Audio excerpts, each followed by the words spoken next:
माँ, मैं बहुत थक गई हूँ घर संभालते संभालते। यहाँ मेरी थकान किसी को नजर नहीं आती। कुछ दिन आराम करना चाहती हूँ। सोच रही हूँ कुछ दिनों के लिए अपने मायके आ जाऊं। आते हुए अपने बच्चों को भी साथ ले आऊंगी। वे वहीं से स्कूल चले जाएंगे। आखिर एक ही शहर में ससुराल और मायका होने का कुछ तो फायदा मिले। नम्रता ने फोन पर अपनी माँ से कहा। शीला जी ने दूसरी तरफ से कहा, हाँ बेटा, जब तेरी इच्छा हो आ जाना। आखिर ये तेरा भी तो घर है। ठीक है माँ, तो मैं कल ही आ जाऊंगी। नम्रता खुश होकर बोली। हाँ बेटा, कल आ जाओ, मैं तुम्हारा इंतजार करूंगी। अभी मैं फोन रखती हूँ, मुझे मंदिर भी जाना है। कमला जी ने फोन रख दिया और सीधे किचन में गई। किचन में खाना बना रही बहू से बोली, अरे अनुपमा सुनो, कल तुम्हारी ननंद आ रही है। आज बाजार जाकर फल, सब्जी और मिठाइयां लेकर आना। बेचारी मेरी बेटी ससुराल में नौकरों की तरह काम करती है और उस पर कोई ध्यान ही नहीं देता। यहाँ आएगी, कुछ दिन रहेगी तो उसका मन और तबीयत अच्छे रहेंगे। सास के मुंह से ऐसी बातें सुनकर अनुपमा का चेहरा उतर गया। वह मन ही मन सोचने लगी, काश आपको मेरी थकावट भी नजर आती। मैं भी दिन रात झाड़ू पोछा, बर्तन खाना बनाना, मार्केट जाना और हर वह काम करती हूँ जिससे हमारे परिवार वालों को कोई दिक्कत ना हो। काश आप मुझ पर भी ध्यान दे पाती।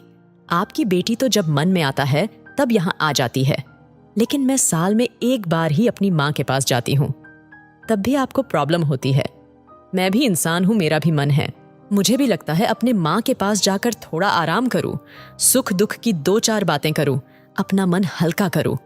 भगवान अब तुम ही कुछ करो ताकि मेरी सास की आंखें खुले और उसे मेरी थकावट भी नजर आए। शाम तक भगवान ने जैसे अनुपमा की सुन ली और उसकी ननंद का फोन आया। ननंद ने अपनी माँ से कहा कि उसकी सास ने उसे मायके आने के लिए मना कर दिया है, इसलिए इस बार वो नहीं आ सकती। शीला जी बोली, ऐसे कैसे मना कर दिया? पहले तो कभी वह तुम्हें आने के लिए नहीं रोकती थी। इस बार भला क्या हो गया?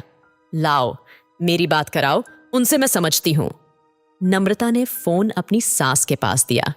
शीला जी ने कहा, नमस्कार समधन जी, आपसे कुछ कहना था। समधन जी ने कहा, कहिए।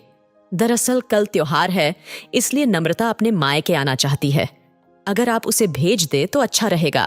नम्रता की सास ने कहा, देखिए समधन जी, आपकी बेटी मायके जाकर रहे, इस बात के लिए हमने उसे कभी नहीं रोका और इस बात से हमें कोई प्रॉब्लम है भी नहीं।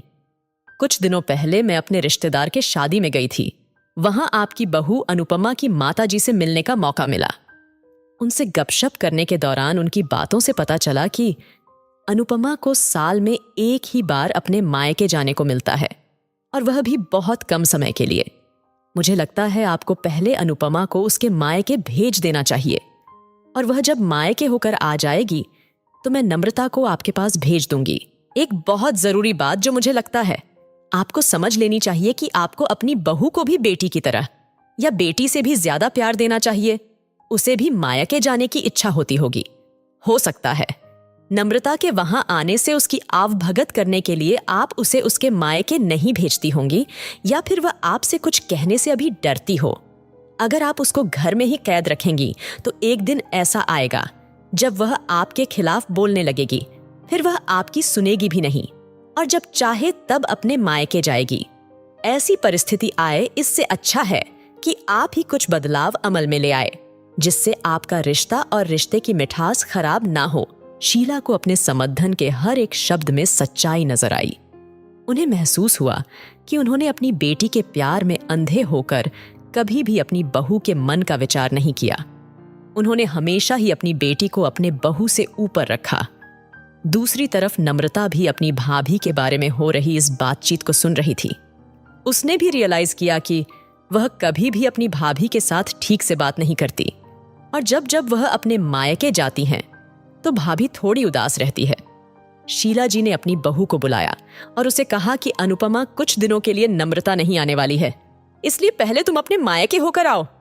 यह सुनते ही अनुपमा का चेहरा खिल गया, क्योंकि यह पहली बार था जब उसकी सास ने सामने से उसे अपने मायके जाने के लिए कहा था।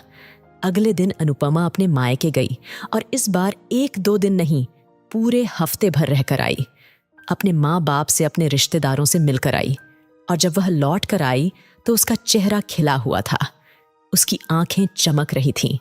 अनुपमा के आने के बाद नम्रता भी अपने मायके आई और इस बार वो खुद सामने से अपनी भाभी से खुशी खुशी मिली और अच्छे से बात की। नम्रता ने अपनी माँ से बात करके उन्हें भी अच्छे से समझने में मदद की कि वह कहीं ना कहीं अनुपमा के साथ गलत व्यवहार कर रहे थे। दूसरी तरफ अनुपमा अपने ससुराल वालों के बदले रवैया से बहुत खुश थी। अब वह खुशी खुशी सबका ध्यान रखती और हर काम प्यार से करती। वह ध्यान रखती कि कोई भी ऐसी बात या काम ना करें जिससे घर में तनाव का माहौल पैदा हो। शीला जी अपनी बहू को खुद ही समय समय पर मायके भेज दिया करती। एक छोटे से बदलाव ने सास बहू और भाभी ननद के बीच की कड़वाहट को दूर कर दिया और रिश्तों को और भी ज्यादा मीठा और मजबूत कर दिया।